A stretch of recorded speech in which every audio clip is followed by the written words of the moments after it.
بچے تھے ہم غالباً ضیاء الحق صاحب کو آئیڈیا آیا تھا یہ جی بالکل ضیاء الحق صاحب ایک بار سائیکل پہ گھوم رہے تھے. جنیجو صاحب نے کام کیا تھا. دیکھیں ایک کریڈٹ ہم مثلا نا پولیٹیشینز کو کریڈٹ نہیں دیتے. جنیجو صاحب نے ایک دفعہ وہ لے آئے تھے 1000 سی سی گاڑی پہ, لیکن جن کو آتے پڑھیوں اب بھی میں آپ کو لیکن پھر ان کا حشر کیا ہوا تھا؟ کفایت شعری مہم کی جو بات ہے کہ انہوں نے اپنی کیبنٹ پہ تو کسی حد تک لاگو کر دیا کہ ان کی مراد ختم کی ہیں. جامی صاحب ریٹائرڈ جج صاحبان آپ ذرا ان کی سیلریز دیکھ لیں اور وہ ان کی پینشن جو ہے وہ بھی ان کی میں وہی کہہ رہا ہوں نا کہ پاکستان کے پرائم منسٹر کی تنخواہ تو 3.5 لاکھ روپے ہے کہ لیکن آپ کے ججز جو ہے 12 سے 15 لاکھ روپے لے رہے ہیں. پریزیڈنٹ کی تنخواہ 7.5 لاکھ روپے. آخر کیا وجہ ہے؟ دیکھیں یہ کی کس نے انصاف فراہم کرتے ہیں نہیں تو پھر جن کو انصاف فراہم کرتے ہیں انہوں نے کی ہوگی نا, اور آپ وہ پھنس گئے. خزانہ کچھ ہی دیر بعد اطلاع ہے کہ بجٹ پیش کرنے جا رہے ہیں, ان کی تقریر ہم براہ راست آپ کو دکھائیں گے. جی ڈی پی گروتھ جو ہے وہ 0.29 سے 3.5 تک کی پروجیکٹ کی گئی ہے. ڈیفیکلٹ لگ رہا ہے ماہرین کے مطابق. انفلیشن کو 21 پہ لاک کیا گیا ہے, آئی ڈونٹ نو ہوگی یا نہیں ہوگی. امپورٹ 58.7 بلین تک کا تخمینہ رکھا گیا کہ ہوں گی. ایکسپورٹ البتہ 28 ارب ڈالر رکھی گئی ہیں جو کہ پچھلے برس کے ساتھ ساتھ سیم ہی ہیں, یعنی اس میں کوئی اضافہ نہیں ہے. معیشت شاید نہیں چلے گی اس لیے اس کو اتنا رکھا گیا.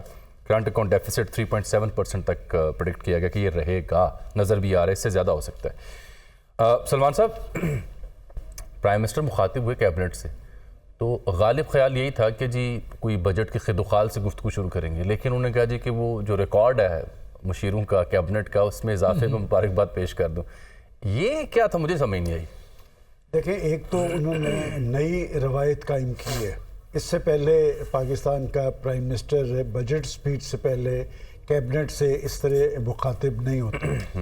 اور دوسرا شیخ راحیل اصغر صاحب کی انہوں نے بتایا کہ میرے پاس یہ تھا ایک آخری مشیر کی آپشن جو ہے وہ بروئے کار لائے ہیں. دیکھیں ہمیں آپ ابھی جن ٹارگٹس کی بات کر رہے تھے جامی, وہ بڑے امپورٹنٹ ہیں کہ آپ آخر ٹارگٹ سے کیوں اچیو نہیں کر پاتے. اور یہ سارے ٹارگٹس تو تب ہے نا کہ اگر سموتھلی آپ چل رہے ہوں, پاکستان کا سسٹم جو ہے وہ سموتھلی چل رہا ہو. آگے آنے والے حالات میں حکومت انتخابات ہونے ہیں, کب ہونے ہیں, کون سی حکومت وجود, میرا خیال ہے یہ بجٹ حتمی نہیں ہے اس سال کے حوالے سے. ہو سکتا ہے دوبارہ. اور ایک زمانہ تھا جامی صاحب لوگ بیٹھ کے بجٹ سپیچ سنا کرتے تھے, جی بحث ہوا کرتی تھی نا, ان سے پہلے بھی بعد میں بھی توقعات ہوتی تھی کہ حکومت انہیں کوئی انسینٹیو دے گی, ان کے لیے کوئی خیال کرے گی. اب جو پہلی دفعہ دیکھیں, میں آج صبح سے سوچ رہا تھا کہ میرا اس میں بجٹ میں کیا دو چیزیں تھیں جس میں میرا انٹرسٹ تھا.